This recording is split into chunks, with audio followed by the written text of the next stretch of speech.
next, we'll go over to the Art Museum. And after that, to the concert at the Civic Auditorium.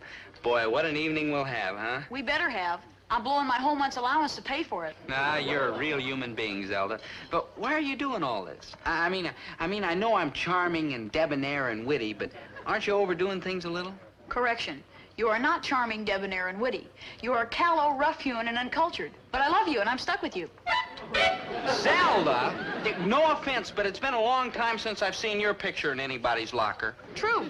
We're a pair of real dogs, and that's why we've got to work together to save you from becoming a bum. Zelda. Lectures, concerts, sharpening your mind. These are the things we've got to do. Like, hi, Dope. Oh, hey, let's go downtown and watch that fellow toss flapjacks in the window. Come on. He'll do no such thing. We're going to a lecture so he can improve his mind. Sure, Zelda. And then we watch them knock down the old courthouse building. They got one of them big iron ball contraptions down there that goes wham, smash, right into the wall. Maynard. Dobie, your only chance to make somebody of yourself is to associate with superior minds, attend debates, discussions, conferences. They got a fellow at the park that can lift up a whole block of cement with his teeth. He goes, Wrench your mind into creative action. Do, achieve, think.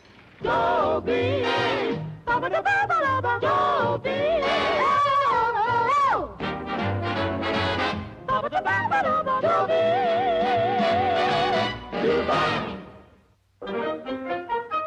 So what's wrong with being a good, loyal friend? I mean, girls and shows and parties are a dime a dozen. But a friend like Maynard comes along only once in a lifetime. Just my luck, it has to be my lifetime. Maynard! Maynard, please. I'm trying to finish my history homework. your homework? Sure, I've got to get this... Oh, I'm sorry, Maynard. Our homework. Stick with me, Dope. I'll get you through that course yet. Sure, Maynard. Hey, who's that funny-looking character? Oh, it's a picture of one of the statues they build in those European cathedrals. They're called gargoyles. Oh, no, Dope. Gargoyles, them fancy checkered socks some fellas wear. Maynard, those are argyles. This is a gargoyle, this creepy, spooky-looking, bug-eyed monster. Hi-ho, chaps. Oh, hi, Chatsworth. Like, hi, Chatsy. The name, you low-born ragamuffin, is Chatsworth Osborne, Jr. I was named after my father. Oh, what's his name? I say, Gillis, baby, are you still interested in playing tennis at the North Shore Golf, Tennis, and Coupon Clipping Club? Boy, am I. Well, good. Yesterday, between sets, I ordered the membership committee to consider your application for use of the court. Gee, thanks, Chatsworth.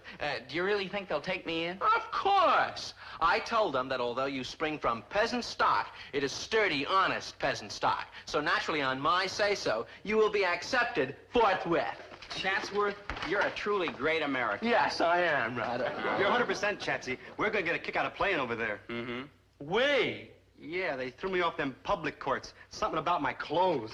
Oh, boy, yeah, like... Or, Gillis, baby, does this unkempt oaf actually expect to join in our games and sports? Like, ping.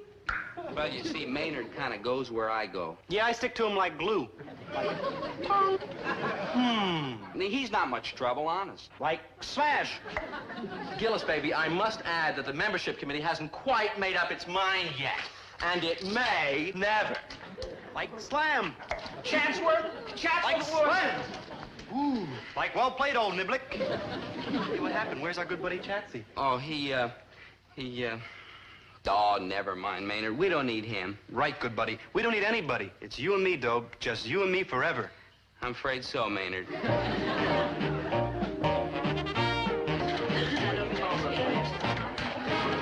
day, class. Is there anyone in this class who's failed to do his homework? Besides Maynard Krebs, I mean. Mr. Pomfrey, that's like unfair. You're all the time saying I didn't do my homework without asking me first. You're right, of course, Maynard. I had no business jumping to conclusions. Forgive me. You're like forgiven. Thank you. You're like welcome. Have you done your homework? Like no. Like I didn't think so. Now, having made this little jaunt into the Twilight Zone, can we return to my original question? Is there anyone else in this class who's failed to do his homework? Mr. Gillis? Yes, sir. Well, I'm surprised, Mr. Gillis. You've been very conscientious in your work these last weeks before graduation. You have a good excuse, I presume. Yes, sir. You see, I was doing fine on the homework until... No, sir. No excuse. Oh. Well, in that case, I'm going to have to give you and Mr. Krebs an extra assignment. A 300-word essay on the European cathedrals and their gargoyles. Hey, that's not fair, Mr. Pomfrey, sir. Who can write 300 words about a pair of checkered socks? Maynard, that's argyle. Oh, Mr. Pomfret, I'll make sure Maynard really puts his mind to it. Good luck. Now, class, we are moving from a study of European history to our own history, and a stirring saga it is. Now, please turn to the opening section of your textbooks, The Winning of the West. Zelda Gilroy, what is the essential point made in this chapter? The trek across the deserts and plains to reach the Pacific was one of the great cooperative efforts in all history. The strong aided the weak and helpless, and this often led to their own destruction. Many of these intrepid explorers could have reached safety had they traveled alone. But no. Instead, these brave souls sacrificed themselves to help their weaker companions. Yes, history is full of terrifying examples of strong, brave men who were slowed down and eventually destroyed by their loyalty to a friend who was weak, helpless, incompetent, inept. You rang? Be sure you pick me up right on time. Professor Clendening begins his lecture promptly at 8. Right, Zelda. I wouldn't miss the old prof for anything. Contact with outstanding minds, the only way to sharpen your own mind. Right. You'll shape up into a man yet, Poopsie. Zelda! Stretch your brain, discipline it, bend it to your purpose by keeping it trim and hard and practiced. Right. Don't let it go flabby by allowing it to associate with inferior, shoddy intellect. Right. I just remembered. Is it all right if I get to the lecture a little late, like a couple hours? What? What could be more important than kicking your mind into success? What? What? Well, you see... What is it, boy? Well... Aha! I see it now. It's got something to do with Maynard. Well... Hasn't it? Well... Hasn't it? I promised him I'd watch a television program with him tonight. You're going to waste your time on an inferior brain like Maynard and let your own brain go to pot. That does it. But it's a spooky television show, and Maynard gets scared when he's alone. Look, Dobie, Maynard is a sweet, loyal boy, but he's a hopeless case, and if you keep hanging around with him, that's exactly what you're going to be. But when he gets scared, he gets goosebumps, and they're very unhealthy. Dobie, the time has come to make up your mind. Either you give up Maynard or Soup Kitchens, here you come. Hi-ho, playmates. Clear the fairway. The Wizard of the Links is here. Oh, hi, Chatsworth. Bye, Dobie Doo. I'm on my way to the club. Chatsworth, have you heard anything about my application for the club? Oh, I have been meaning to talk to you about that, Gillis baby. Under the circumstances, the membership committee has decided to delay its decision for a short time. Perhaps 20 or 30 years. Under the circumstances? Under what circumstances? Well, I don't like to mention names, but his initials are Maynard G. Krebs. Oh, now, just a minute, Chatsworth. Just a darn minute. If you're turning me down because I'm a friend of Maynard's, then I sure as heck never want to come to your club. Never. Nothing could make me drop Maynard as a friend. He's weak and helpless. He needs me. The strong aided the weak and helpless, and this often led to their own destruction. Many of these intrepid explorers could have reached safety had they traveled alone. But no. Instead, these brave souls sacrificed themselves to help their weaker companions.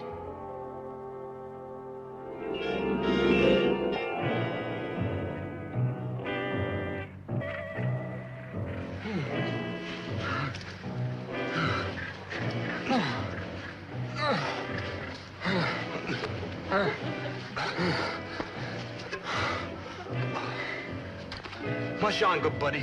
You can make it alone across this like arid desert and great plains without helpless, hopeless, incompetent, inept me. I'll never leave you, Maynard. Here, there's a few drops left in my canteen. You gotta go along without me, dear friend, or you will suffer the same fate as them other insipid pioneers. Maynard, that's intrepid. Yeah, intrepid. Here, you've got to drink it. No, dear friend, you've got to drink it. Go ahead. Nope. Yep. Nope. Yep. Nope. Yep. Nope. Nope.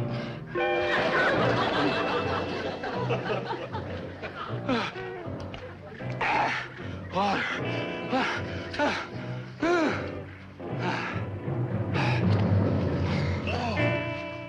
Good buddy, dear friend, brave pioneer. Farewell, dear friend.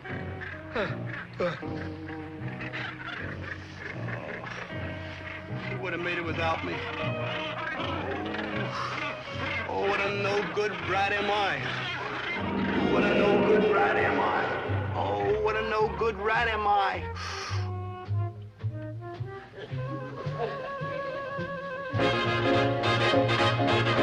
Good afternoon. I'll be with you. Oh, it's only you, Maynard. Maynard, I'm sorry. I do. didn't mean it. You know, I never say it's only you, Maynard, anymore. And go ahead and say it, Mr. G. All I am is only you, Maynard. You mean you want me to say it's only you, Maynard? Sure. Sure? I like insist. Okay. Oh, it's... No, I can't go through with it. Dobie ain't home yet. Grab yourself a handful of donuts and sit down someplace. A small handful. I don't want to talk to Dobie, Mr. G. I want to, talk to you. Like me? Yeah. Like, what's Dobie done? What kind of trouble's he in now? Oh, it ain't nothing like that. I want to talk to you, Mr. G, because you're a man of the world. Aren't you? Well, yes. I mean, you've been around. Well, yes. And you know the answers to a lot of things. Well, yes. So I want to ask your advice. Well, no. You gotta listen to me, Mr. G. It's like a matter of life and death. Oh? Or maybe both. Okay, shoot. I'm used to listening. I'm married. I want to ask you advice about these two cats, see? You they're and like Dobie? friends. Me and Dobie? No, not me and Dobie. No. See, they're not exactly real people. And they're not exactly real people, huh? No, it's like a made-up story. You know what they call a hypocritical case. Maynard, that's hypothetical, I think. Yeah, a hypothetical, I think. Yeah, well, anyhow, one of these hypothetical, I think, cats is like clean-cut, lovable, and upstanding. Check. And the other fella's kind of ragged, draggy, and ill-couth. Check. He's not real ill-couth, just kind of ill-couth. He's not all bad, this other fella. He's got a good heart, and he's loyal and trustworthy. But this ill-couth fella, he's kind of a drag on the clean-cut, lovable, upstanding cat. I mean, he's like, keeps him from moving up in the world like he ought to. I mean, he like holds him down like an anchor because he's weak and helpless. The low-down rat? Yeah, the low-down rat. A guy like that is a disgrace. Like right. There ought to be a law against him. Like right. He ought to be punched in the nose and run out of town. Like right. Like right? Like right. But what if this ill-couth fella... Let's just call him the slob. Good thinking. But what if the slob gives up the clean-cut, lovable... Let's just call him our hero, huh? Good thinking. Mm-hmm. Now, where were we? We were right where the slob was going to give up our clean, upstanding young hero. Yeah. Yeah, what? What if he did? Did what? Gave him up. Gave who up? The slob. That would be the most wonderful thing this ill-couth slob could do, and would prove that underneath that rough exterior beat a heart as big as all outdoors. Yeah. It's like in that old movie I saw on television the other night, see? Betty Grable and Dan Daly, and they're a dancing act, see? Well, she's really got the stuff to go places, but he's just kind of a fair to middling hoofer. And they do this dance together, see? And he kind of goes...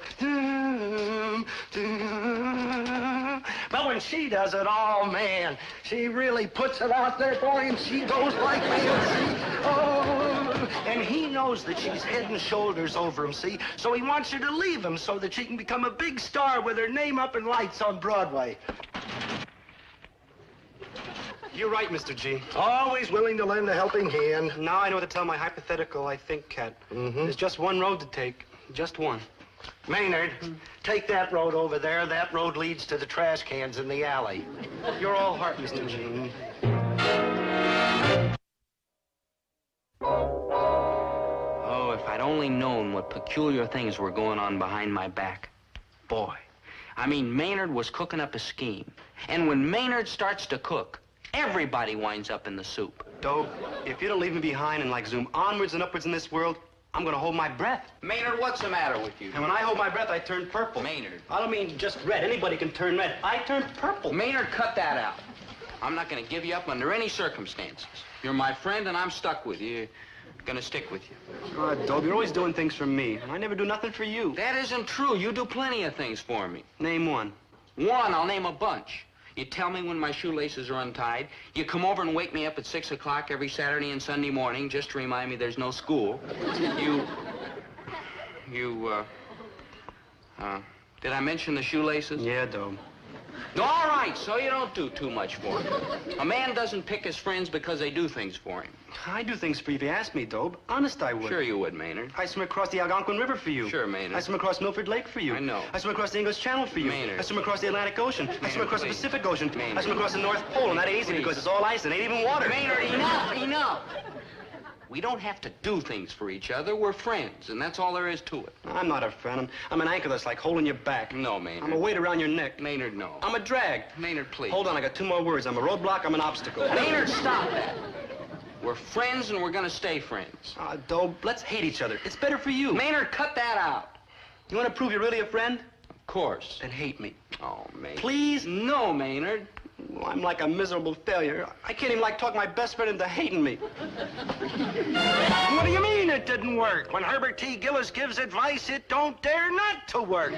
Those hypothetical I think cats try it, but nothing happened, Mr. G. I mean, the hero wouldn't let go of the slob. Well, that's because the hero was too loyal and upstanding and true. It's like in that picture with Betty Grable and Dan Daly, see? She didn't want to give him up until Dan Daly made her do it. How'd he do that, Mr. G? Well, by being mean and rotten and pretending that he didn't want her anymore. Like mean? Like mean. Like rotten? Like rotten. Like mean and rotten? Like mean and rotten.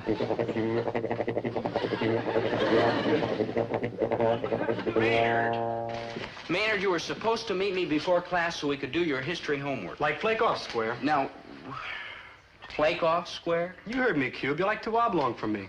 Maynard, what kind of a crazy stunt is this? Now, come on, let's get that work done. Oh, your mother listens to Lawrence Welk records. Maynard. Man, I'm like fed up with hanging around with a cat that ain't got like a single sweatshirt to his name. Maynard, stop this. Now, look. Oh, cut out, Junior. I got like no time to waste on a cat like you that ain't with it. Maynard. Look, like zoom off, boy, huh? Maynard, will you quit behaving like this? Good day, class. Now, we got a lot of ground to cover today. We've got a lot of ground to... We had a lot of ground to cover today. Anyway, let's get started at once. Maynard Krebs, who was the famous patriot who said, "I regret I have but one life to give for my country"? And don't try to get help from Dobie. From who? From your friend, Dobie Gillis. He ain't no friend of mine. I mean, I got better friends than square oddballs like him. I mean, man, who needs a creep like that? Maynard? Will the real Maynard G. Krebs please stand up? That's me, Mayor G. Krebs. I pick my own friends, and he sure ain't one of them. Truly, we live in a time of change. Ever heard of togetherness? Well, Maynard was out to prove that it's as obsolete as the horse and buggy. And he darn near convinced me.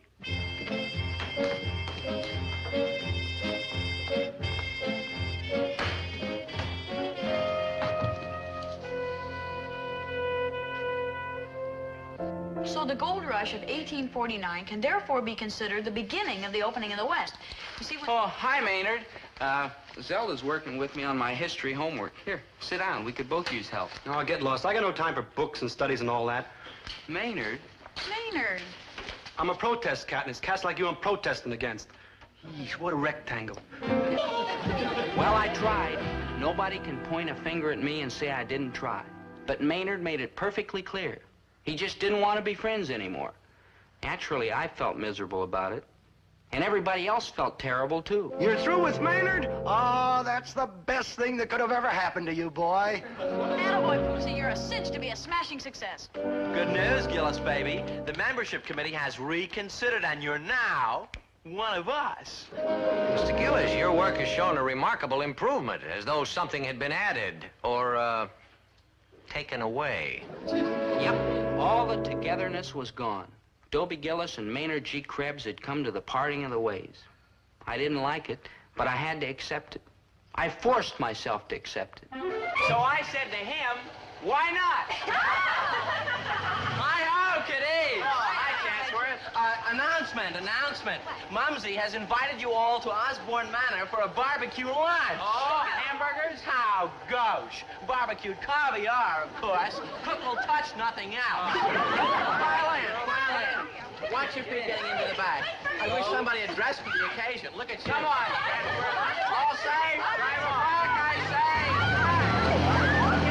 Okay, everybody safe?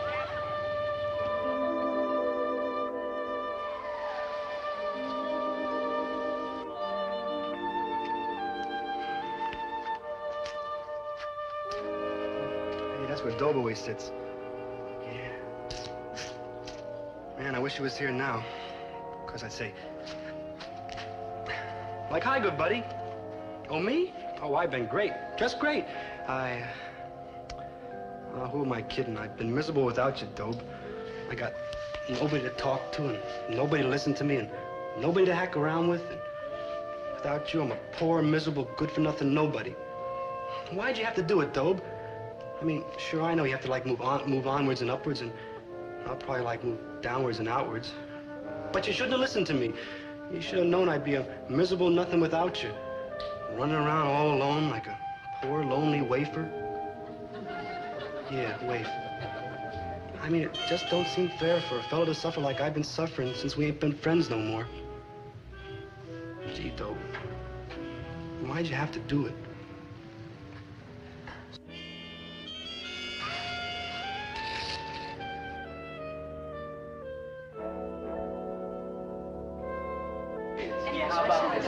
Hi, everybody. What's new? Hi, Zelda. Chatsworth? Anybody?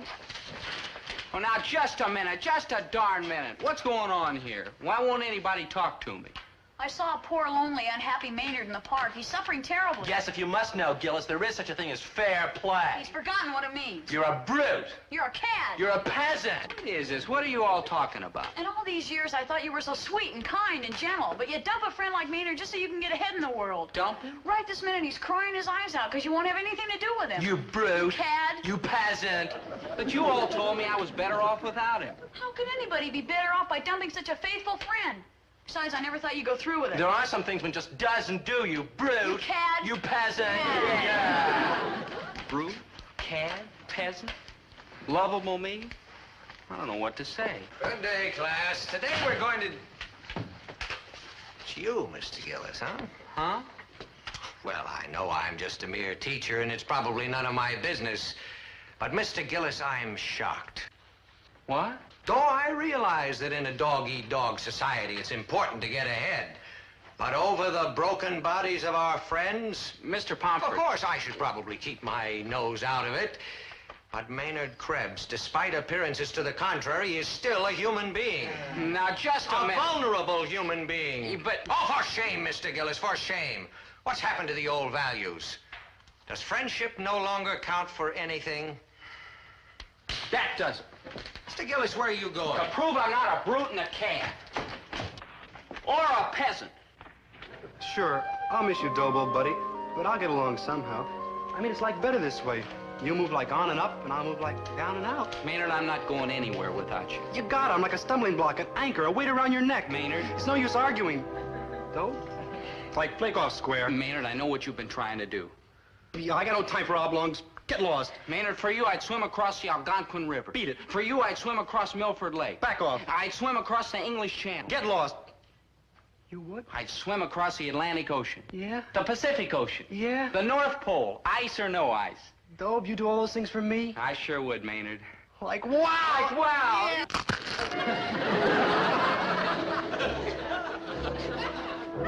Yeah. Did it again. Did it again. Slopped ice Slopped ice cream. over your Oh. back.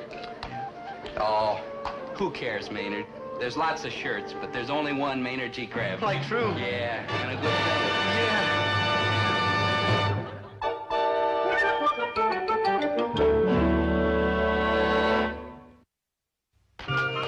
Hi, Dad. Beautiful day, huh? Dad, what's the matter? And again. Dad, what is it? Are you mad at me for something? Tell me. Yeah, and I'll tell you what I'm mad about. I heard the way you've been kicking that poor slob Maynard around. It's all over town. Dad. I raised my boy to be clean and upstanding and true. And here you are Dad. kicking him all over just because he's such a crumb of character. Dad, I'm listen. ashamed that you should do such a thing, no matter how big a creep he is. Dad, Maynard and I are back together. We're friends again. Nobody deserves to be booted. You and Maynard are friends again? Right, just like before. Oh, I'm glad to hear that, boy. You'll never regret that. You know there's such a thing as being you mean Maynard's gonna be hanging around here night and day again? Everything will be Filching just like apples, before. sneaking donuts, scaring the customers. Dad. Is that any way to treat your dear old loyal dad, dragging in that tacky, run-down, spooky lunkhead? You rang? Like I'm Steve, and I have a donut. Now, wait, Maynard, come on. You're in me on a hospital every time.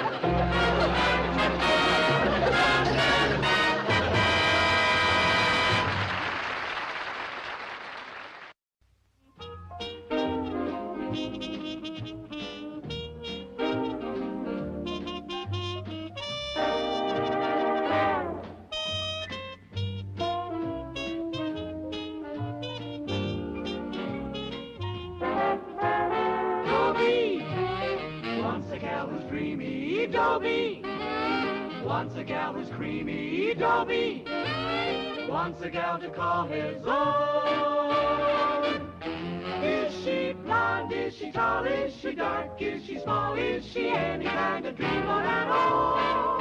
No matter, he's hers and hers alone. 'Cause Dobie has to have a girl to call his own.